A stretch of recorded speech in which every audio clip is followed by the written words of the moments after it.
চশমা museum, a house of world class, জলট্যাক মোড়, বহরমপুর মডার্ন হোটেলের সামনে। মুর্শিদাবাদের বহরমপুরে বামপন্থীদের ডাকে সমাবেশ ও সভা। বিজেপি ও তৃণমূলের যোগসাজশে এসআইআরের নামে ভোটারদের নাম বাদ দেওয়া চক্রান্ত ওয়াকফ সংশোধনী বিল বাতিলের দাবিতে ওবিসি তালিকায় সংখ্যালঘুদের বঞ্চিত করার পরিকল্পনার প্রতিবাদে পাশাপাশি 100 দিনের কাজ চালুর দাবিতে প্রতিবাদ মিছিল ও সমাবেশের আয়োজন করা হয়। প্রধান বক্তা হিসেবে উপস্থিত ছিলেন মোহাম্মদ সেলিম। এছাড়াও জেলা সম্পাদক জামির মোল্লা সহ একাধিক বামপন্থী নেতা ও নেতৃবৃন্দ উপস্থিত ছিলেন। লোকেরা বাহিনী থাকবে না, বিবেক পন্থা থাকবে না। তাই একদিকে আন্দোলনের সংগ্রামের মাথা কেন মানুষের জন্য বলছি না, যারা দূর থেকে শুনছেন শুনে রাখুন, মাঝখানে আপনার যেমন বলার সময় রাম বলছিল, নাম বলছিল, ওসব রাম নাম হচ্ছে ভেলকি। राम नाम तो ढाल है, चोरी करने का ये चाल है।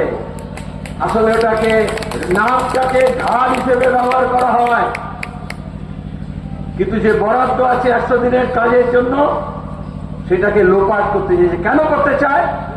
ওই একই সিআইটু আর ক্ষেত মজুর একসঙ্গে কেন এলো?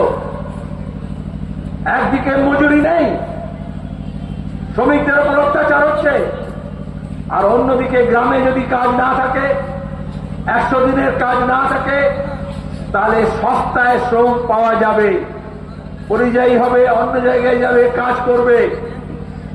তাহলে আমাদের দেশের পুঁজিপতিরা যাতে সস্তায় শ্রম কিনতে পারে, সেই জন্য 100 দিনের কাজ বন্ধ করে দিচ্ছে।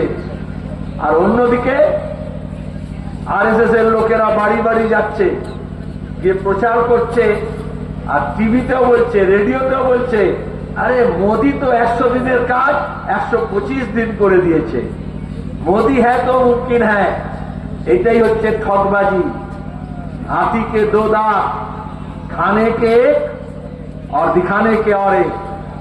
এটা মিথ্যাচার করছে, এজন্য গোটা দেশ জুড়ে আন্দোলন হচ্ছে। বেকার ছেলে মেয়েদের কাজ নেই, তাহলে কাজ নেই, মজুরি নেই, আর মজুররা যখন অন্য জায়গায় পরিযায়ী শ্রমিক হয়ে যাচ্ছে, তখন ধর্মের নামে, ভাষার নামে, পোশাকের নামে, খোরাকের নামে তাদের উপর প্রতিদিন অত্যাচার হচ্ছে। এই উত্তর দিনাজপুর, দক্ষিণ দিনাজপুর, মালদা, মুর্শিদাবাদ, বীরভূম, বাঁকুড়া, একটা দিন নেই যেদিন কোথাও থেকে না কোথাও লাশ আসছে পরিযায়ী শ্রমিকের। আমাদের বাংলার ছেলেমেয়েরা কি এই জন্যই জন্মেছিল? এ রাজ্যে কাজ থাকবে না, অন্য রাজ্যে গিয়ে কাজ করতে যাবে, আর তাকে হেনস্থা করা যাবে, তাকে ধর্মের নামে খুন করা হবে, ভাষার নামে তার উপর অত্যাচার হবে। বিজেপি শাসিত রাজ্য আসামে শুধু মুসলমান না, আপনারা দেখেছেন কার্বি আংলংয়ে বাংলাভাষী বর্মন ভাই 2 জন, বর্মন তাদের নাম, তাদেরকে খুন করা হয়েছে। ওড়িশায় বাঙালি হিন্দু উদ্বাস্তু, তাদের গ্রাম পুড়িয়েছে। মহারাষ্ট্রে যারা এখানকার মতুয়া, বিজেপির শান্তনু ঠাকুরের কার্ড কিনেছিল 50 টাকা থেকে 500 টাকায়, তাদেরকে জেলে ঢুকিয়েছে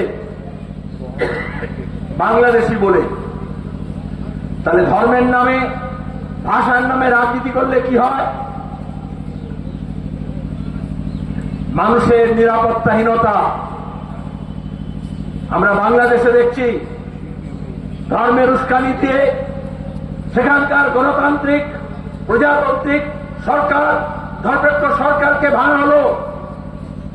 আমেরিকার দালাল বসলো, সামনে ধর্মের সাইনবোর্ড লাগালো, আর তারপর ওখানকার উদিচি, ছায়ানট, সাংস্কৃতিক সংগঠন, সেখানকার মন্দির, মাজার কেউ বাদ যাচ্ছে না। Communist, workers party, Awami League, সমাজতন্ত্রী, স্বাধীন চেতা মানুষ কেউ বাদ যাচ্ছে না। তাহলে মানুষ যাতে শান্তিতে থাকে, ঐক্যবদ্ধভাবে থাকে, সম্প্রীতির বাতাবরণে থাকে, তার জন্যই আমরা বলেছিলাম জ্যোতি বসু প্রথম দিন থেকে বলেছিলেন ধর্মের সঙ্গে রাজনীতি মেলাবেন না। ধর্ম ধর্মের জায়গায়, রাজনীতি রাজনীতির জায়গায়। ধর্মকে আশ্রয় করে যে রাজনীতি করা হয়, তার পরিণতি আমরা আফগানিস্তান থেকে বাংলাদেশ, উত্তরপ্রদেশ, পাঞ্জাব প্রতিদিন দেখছি। যখন ধর্মের নামে রাজনীতি করে, বলে মন্দির করব, মসজিদ করব। মোদী এই বলে এসেছিল, গত লোকসভা নির্বাচনের আগে বলল রাম মন্দির করব, আর এখন দেখছেন বেনারসে, মণিকর্ণিকা ঘাটে পুরনো মন্দির, মূর্তি বুল্ডোজার দিয়ে সব ভাঙছে। এখানকার এই মুর্শিদাবাদের আমি সেই মানুষগুলোকে বলবো,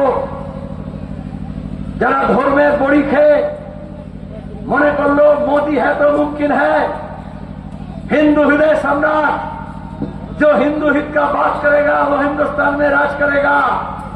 আজকে কি হিন্দু হিত আছে? 100 দিনের কাজের আইন পাল্টে দিলে, 100 দিনের কাজ বন্ধ হলে সেটা শুধু মুসলমানদের বন্ধ হয় না, হিন্দুদেরও হয়, বৌদ্ধদেরও হয়, খ্রিস্টানদেরও হয়, শিখদেরও হয়। আজকে যখন সার নিয়ে কালোবাজারি হচ্ছে, সব ধর্মের কৃষকদেরই মাথা ব্যথা। তাহলে জিনিসের দাম বাড়লে, কালোবাজারি হলে, কাজ না পেলে, বেকারি বাড়লে, দুর্নীতি হলে সবাইকে মিলে লড়তে হয়। এই সবাই যাতে মিলে না লড়ে, এই জন্য ধর্মকে ব্যবহার করা হয়, আলাদা আলাদা গ্রুপে ভাগ করে দেওয়া হয়। আমরা লাল ঝান্ডা যেমন অধিকারের জন্য লড়াই করি, বেকার ছেলে মেয়েদের কাজের কথা, মহিলাদের সমান অধিকারের কথা, ক্ষেত মজুরের রুটি রুজির কথা, যাদের বাড়িতে ছাদ নেই মাথায় তাদের আবাস যোজনায় ঘরের টাকা, যে শ্রমিক কাজ করেছে তার ঘামের দাম, তার মজুরি। এসো আমাদের সাথে, আমরা দুহাত পায়ে সবাইকে সাথে নিতে রাজি আছি, কারণ এই রাজ্যটাকে বাঁচাতে হবে, বাংলাকে বাঁচাতে হবে।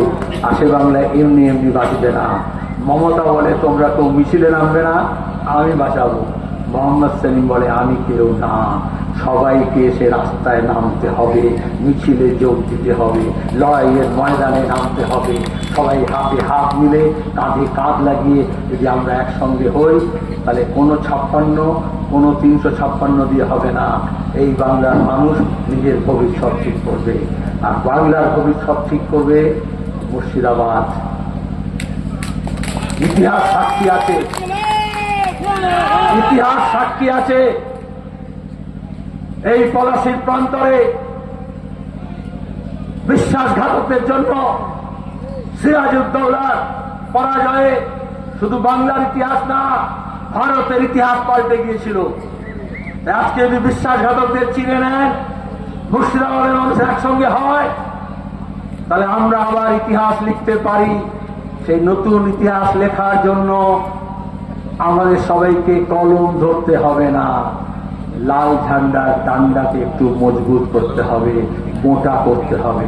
কোন নেতা নেত্রীর পায়ে তেল মাখাতে হবে না, নিজের ডান্ডায় একটু তেলটা ভালো করে লাগিয়ে রাখবেন, তারপরে আমাদের লড়াইটা জবরদস্ত হবে। হবে লড়াই, পেছনে যারা আছে হবে লড়াই, একসাথে হবে। ইনকলাব।